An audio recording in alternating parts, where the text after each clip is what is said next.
Hello tout le monde! On se retrouve aujourd'hui dans une vidéo qui est assez différente puisque je vais partager avec vous mes petits secrets de Instagramming, comment je fais pour tenir mon Instagram, qu'est-ce que j'utilise pour prendre mes photos, pour retoucher les couleurs, quels sont mes conseils et quelles sont les choses que je pense qui sont bonnes à faire ou les choses à totalement éviter lorsqu'on a envie de tenir un compte Instagram. Si vous me suivez depuis un moment, vous savez très bien que moi et Instagram, c'est une très grande histoire d'amour puisque la première chose que je fais lorsque je me réveille, c'est passer direct sur mon Instagram bien avant mon café. Ceci explique sûrement quelques réponses qu'on peut parfois avoir de ma part avant que le café soit arrivé dans la journée parce que voilà, je suis pas encore complètement réveillée et tout ce que je dis avant d'avoir pris mon café ne devrait pas être pris sérieusement. Donc allons droit au but, la première chose c'est avec quoi est-ce que je prends mes photos. Donc j'ai deux choses. Premièrement, j'ai mon iPhone, donc mon téléphone portable, c'est le 6S. J'ai récemment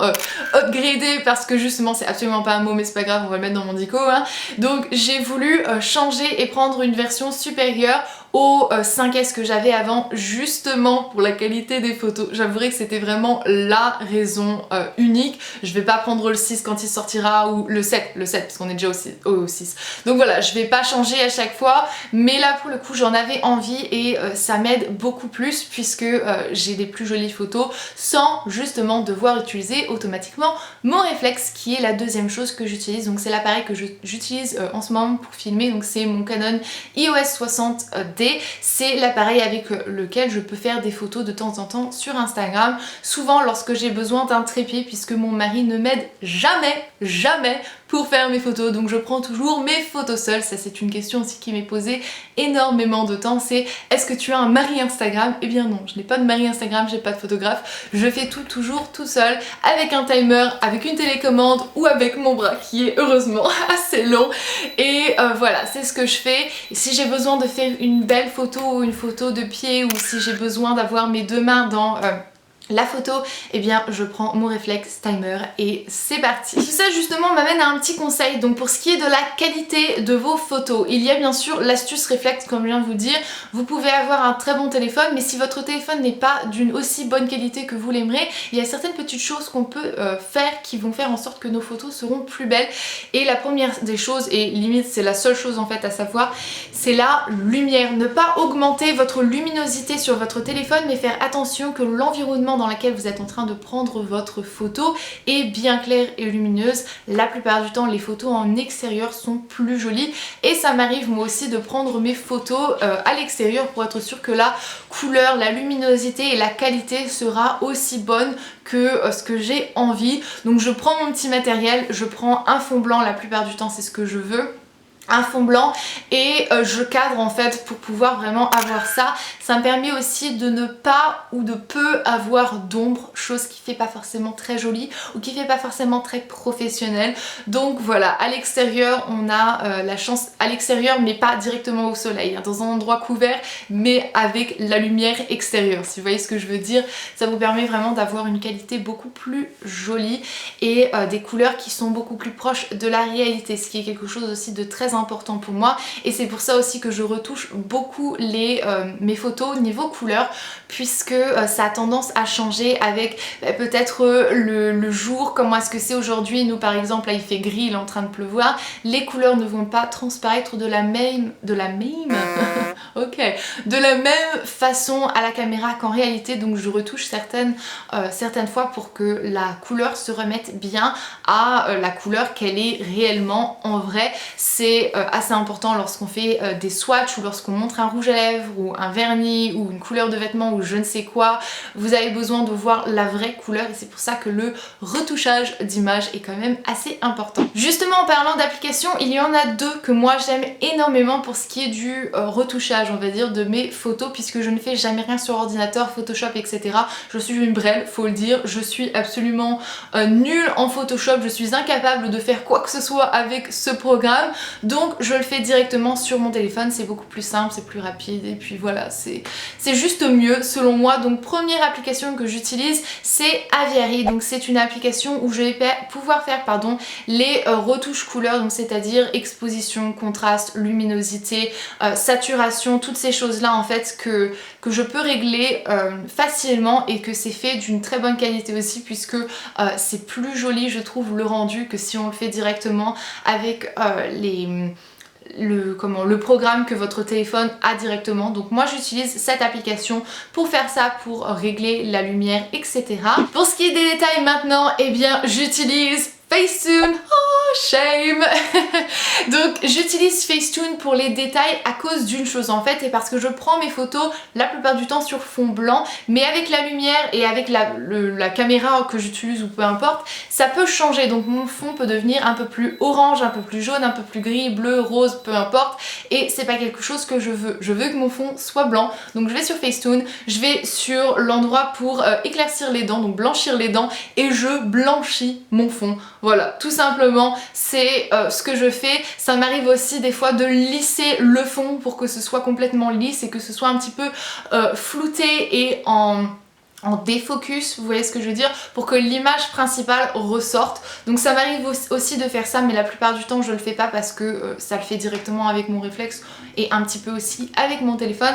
Mais voilà, ça c'est la raison principale pour laquelle j'utilise Facetune, si pas la seule. J'utilise aussi beaucoup le petit objet détail, donc cet objet me permet de passer sur un détail que j'ai envie qui ressorte un petit peu plus, à faire avec modération parce que sinon ça peut faire vraiment faux. Mais voilà, ça m'arrive un petit peu de faire ça et du coup de remettre un petit peu plus le focus sur un petit détail. Donc voilà, ça c'est les deux applications que j'utilise pour retoucher mes photos. Une fois que mes photos sont prêtes, eh bien je passe dans une autre application, et là c'est VSCO, et ça c'est ma copine Juliette qui m'a montré cette application en fait.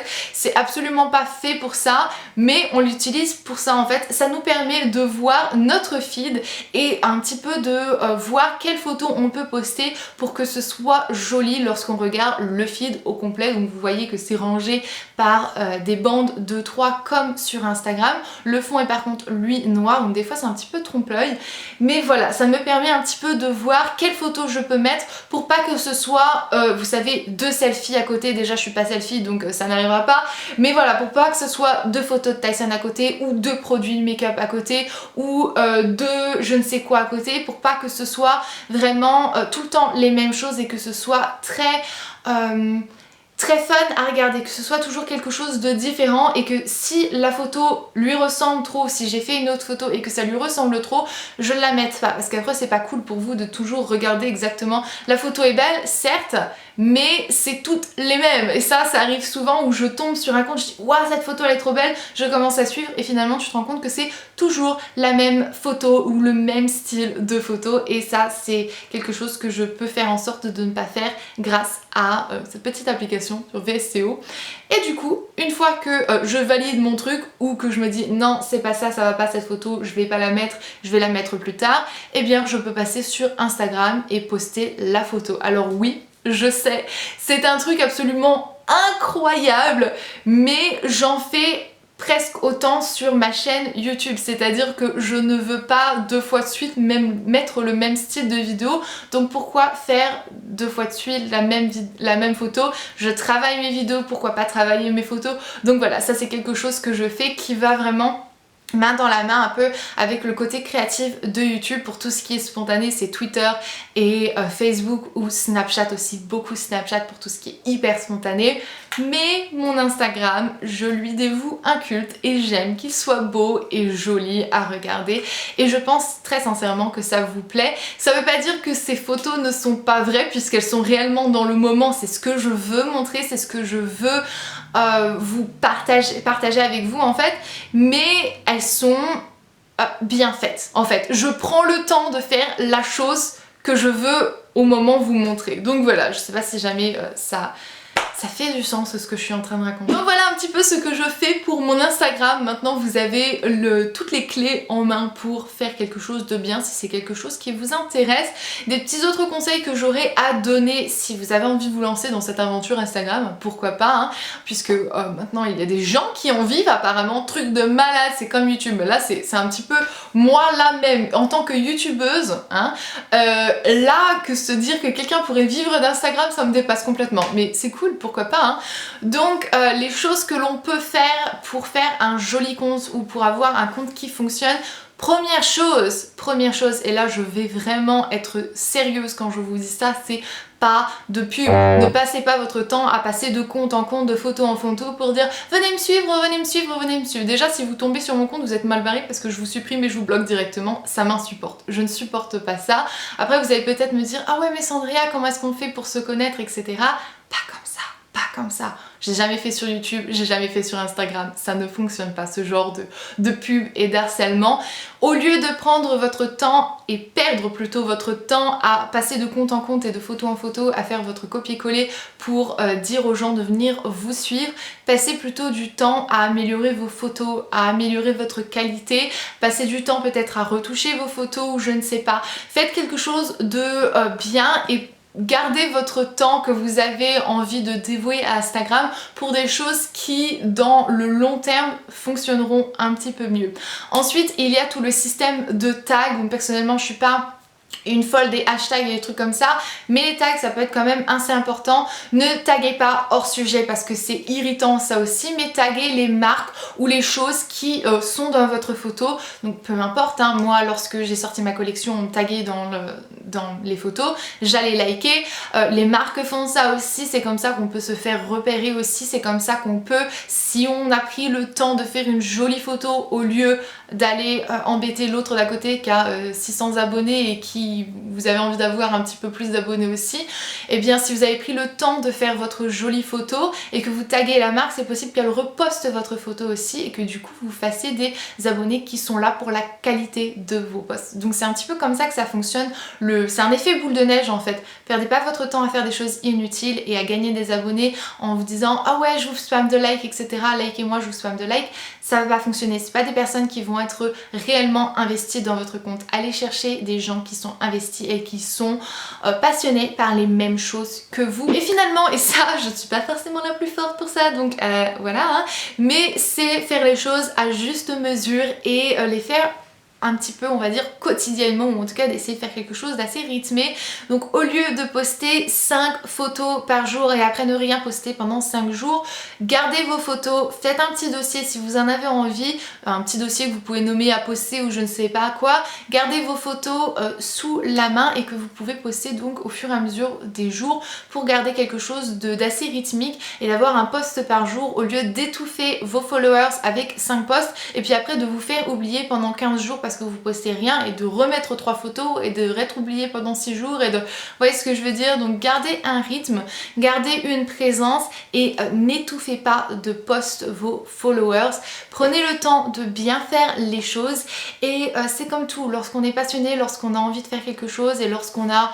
Voilà, lorsqu'on se donne... on recommence. Lorsqu'on a envie de se donner la peine de faire les choses bien, on est récompensé pour ça, c'est ce que je voulais dire. Enfin voilà, je pense que c'est à peu près toutes les choses que je voulais partager avec vous aujourd'hui. J'espère que cette vidéo vous a plu. Dites-moi dans les commentaires s'il y a d'autres petites choses que vous avez remarquées qui fonctionnent bien ou quelles sont les choses que vous utilisez, quels sont les programmes que vous utilisez pour faire vos montages photos ou faire vos retouches photos. Partagez ça avec nous dans les commentaires. Moi je vais vous laisser, je vous fais d'énormes bisous et on se reverra dans une prochaine vidéo. Et comme d'habitude, prenez grand soin de vous. Mouah, bye. Allez bien sûr, n'oubliez pas de me follower sur Instagram, donc c'est @sandria26france. Allez pour de vrai, je vous laisse d'énormes bisous.